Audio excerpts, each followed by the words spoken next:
Hey guys, how you doing? So today what I want to talk to you about is top roll.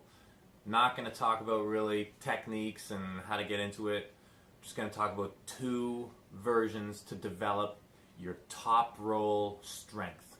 Okay? Version 1 through the hand. Actually, let's go version 1 through the thumb, version 2 through the hand. Talk about the subtle differences there. Talk about just the fundamental strength builder of developing this part of your strength. So through the thumb, you can use a belt or a strap or a backpack, anything that can loop around your thumb. So today I'll show you with a strap. So you can wrap it a few different ways. You could wrap it high, okay, and that's gonna make you keep your hand a bit higher.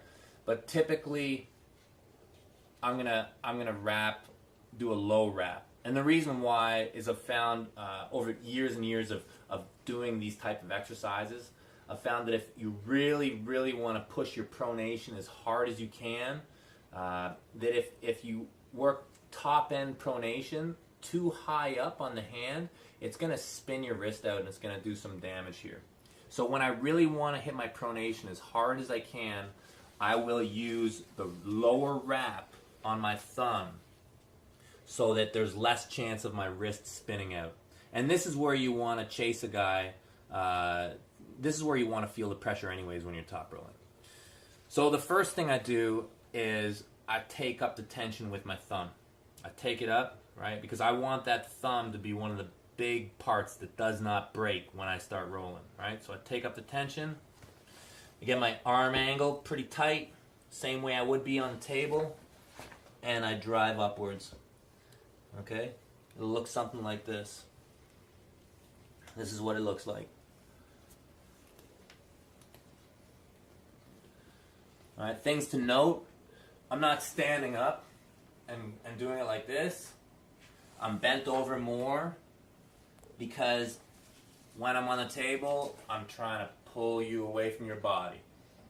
It's very rare that people are coming straight down on you. It happens sometimes, but more typically you have to pull a person out.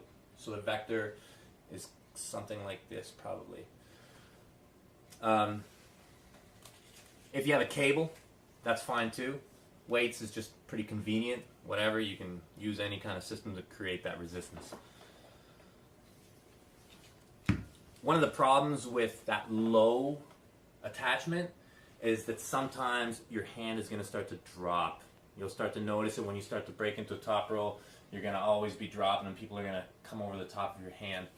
So if this is a problem in your top roll, you're going to want to work the higher form, and that's through the hand. You can do this with a bag or a sheet. Just throw weights or whatever in the middle of a sheet, bag it up, and use that. Today I'm going to use a towel. Same kind of idea as what you saw before. Just this way, it's through the hand. Okay? It's through the hand. And this way, when I do the exercise, I'm forced to keep my hand up.